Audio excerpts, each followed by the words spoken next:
gonna eat? Eat, Omar? Come here.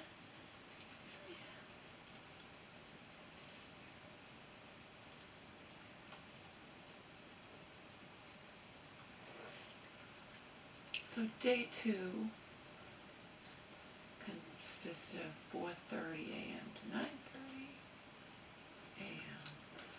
of the night guard. I didn't have dreams about it, so I fell asleep on the couch,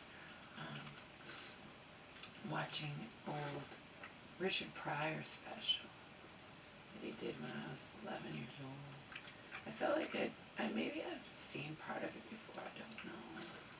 It's possible. I fell asleep watching it. But it's on Netflix, and I'll watch it again. It had more impact and power after I watched that special on Richard Pryor. I told you about it, you know, because I never knew he had such a horrific childhood, raised in a house of prostitution, what he called a whorehouse.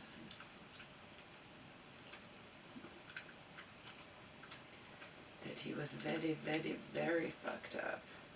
Admittedly loved, you don't often hear people saying that. He loved drugs, he loved coke, he loved, you know.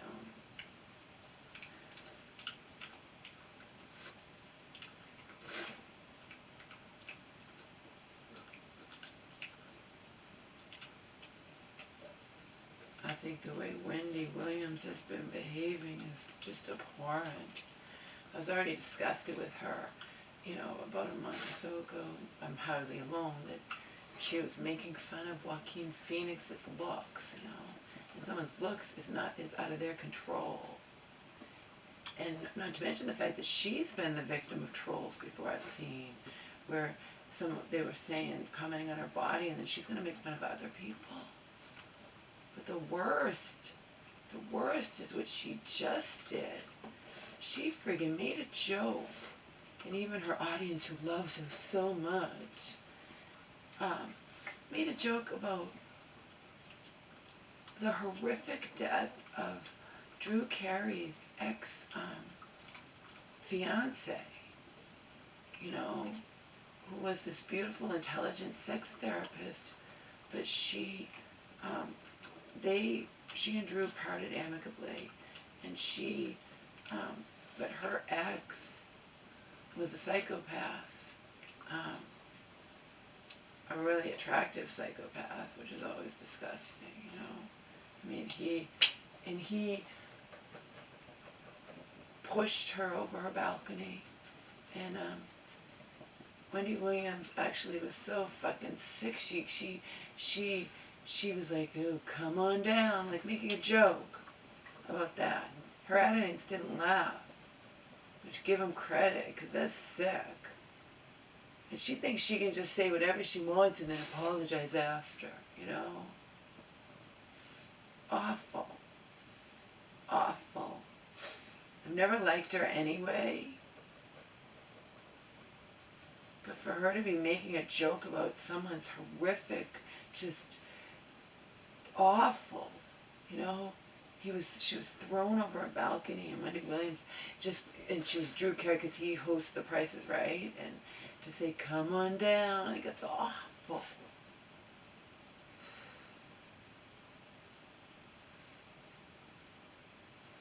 It's on Inside Edition, and it's hardly the first time, and it, you know, that she's done that.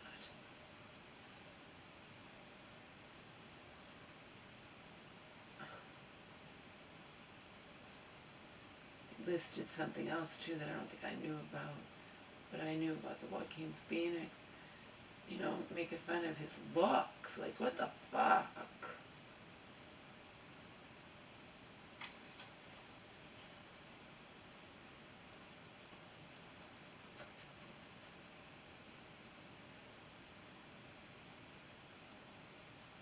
It's on video, you can't deny it. Of course, Trump made fun of a handicapped person. I don't know what's up with people.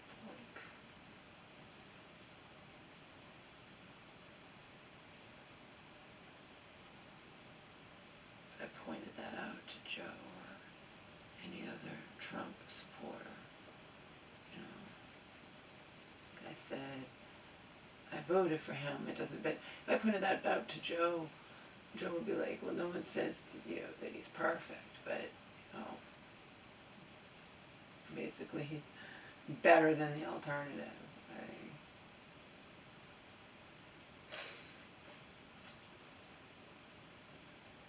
But that's rotten to do that. But Whitney Williams is doing rotten things too, and then she just apologizes, and it's just. Oh, I guess the other thing she did that I didn't know about was offensive to the LGBTQ community. Which neither of the Joaquin Phoenix or that, I guess she was saying, you're never going to be women, you wear our dresses and our skirt beat or whatever. But that's nothing compared to making a joke out of this woman's horrific death. Okay?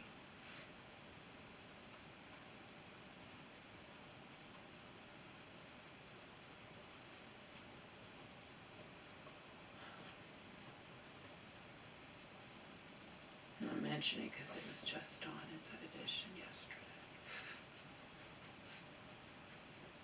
You know I watch Inside Edition religiously. Even if I don't always watch religiously, I save them all and eventually watch them.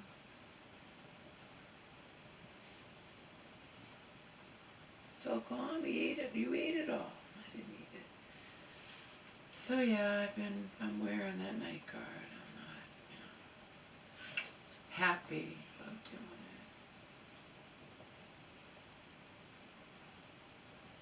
it. My video cut off earlier.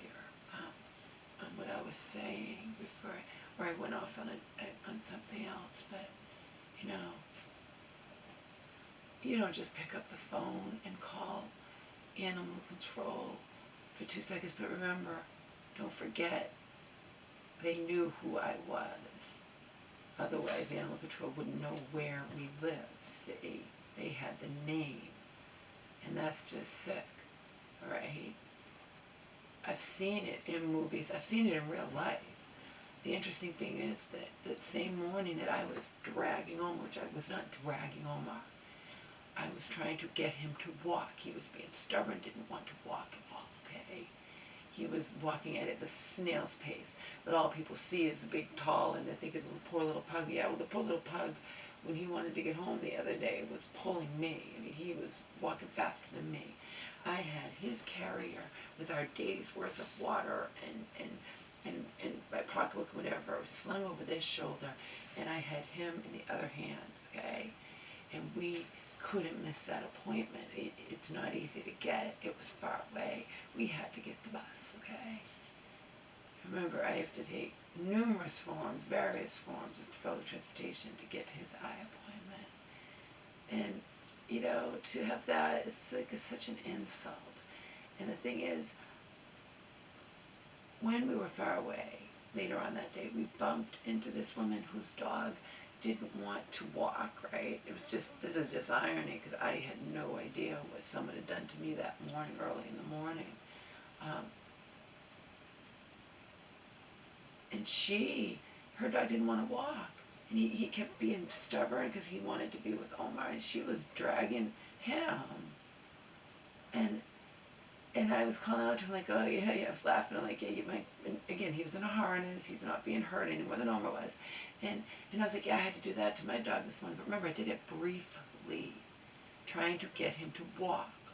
Okay? I have seen people in real life. I've seen people in movies and TV shows or whatever pull their dog who didn't want to walk. It's not killing them, but it just shows you how the people around here are, certain ones, okay?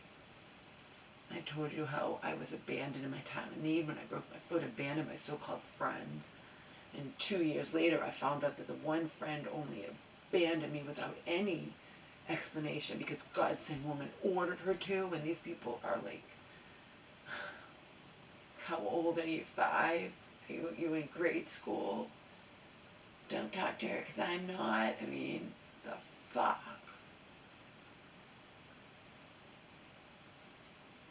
Who knows? I'll never know who called, of course. There's no way to know. But it was either someone whose house I was going by briefly.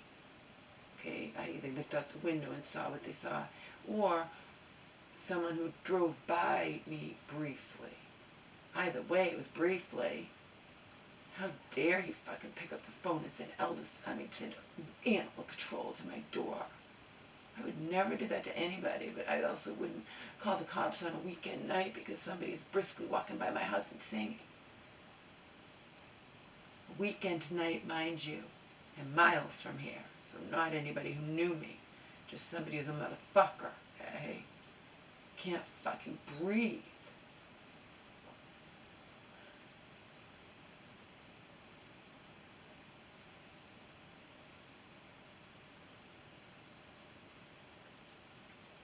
Show.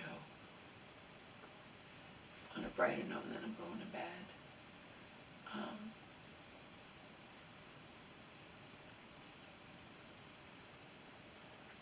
Whoever created the show This Is Us, I mean, just brilliant. One of my all-time favorite shows. Every time I watch that show, I'm just like, I love it. I love that show. And remember, I'd only heard about it, and I decided to watch all the years of it. I think when Comcast had that thing where you could watch anything. I like when Comcast has that, but I usually miss the first 3. I don't know when it happens, you know.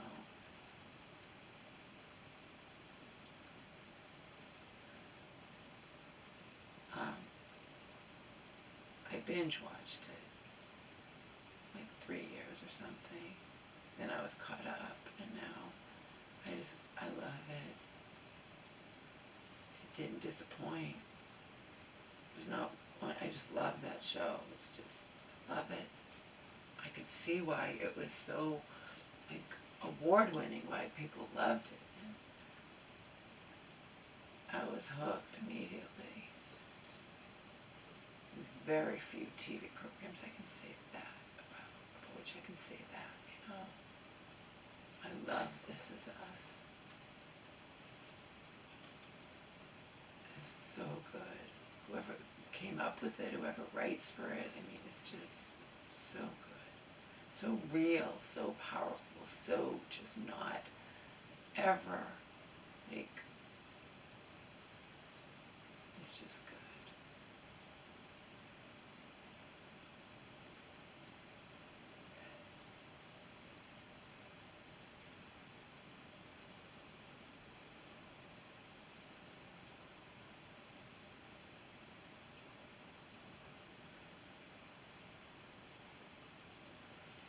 And that's it.